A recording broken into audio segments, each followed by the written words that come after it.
Hello and welcome. I'm here today with Joe DiVanna of Marriott Strategies. He's just been in London doing a fascinating talk on the renminbi, the internationalization of the Chinese currency. However, we're here to talk today about Islamic finance.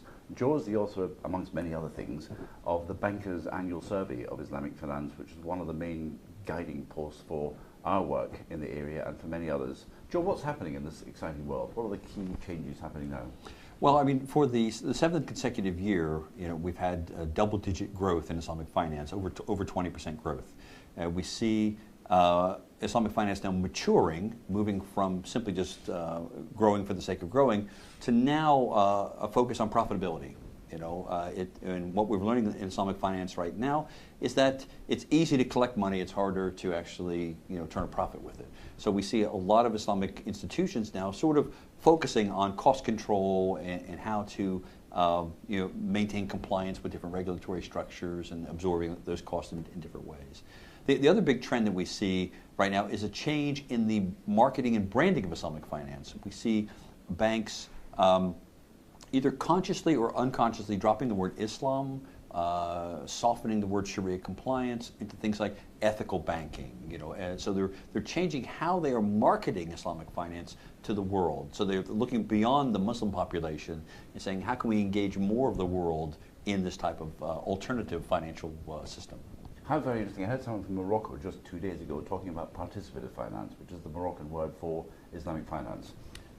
Yeah, we see this branding happening not by any big strategic plan. It's just the market is evolving that way.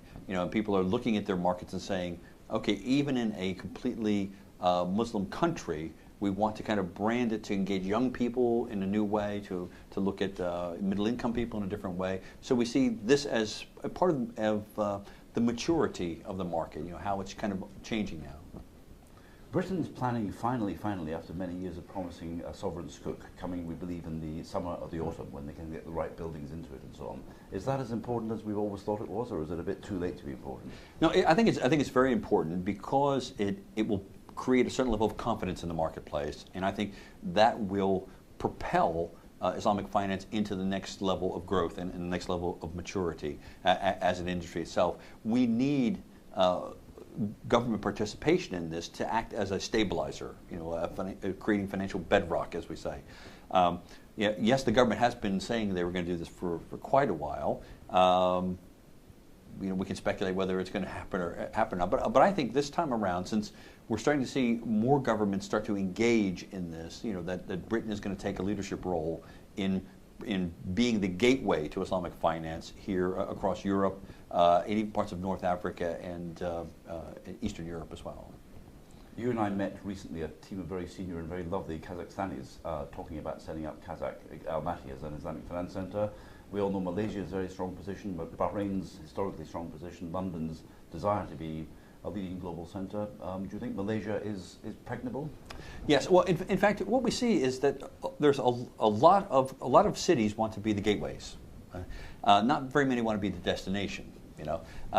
Which is okay. But what we see now is that each gateway is starting to specialize in a different aspect of Islamic finance.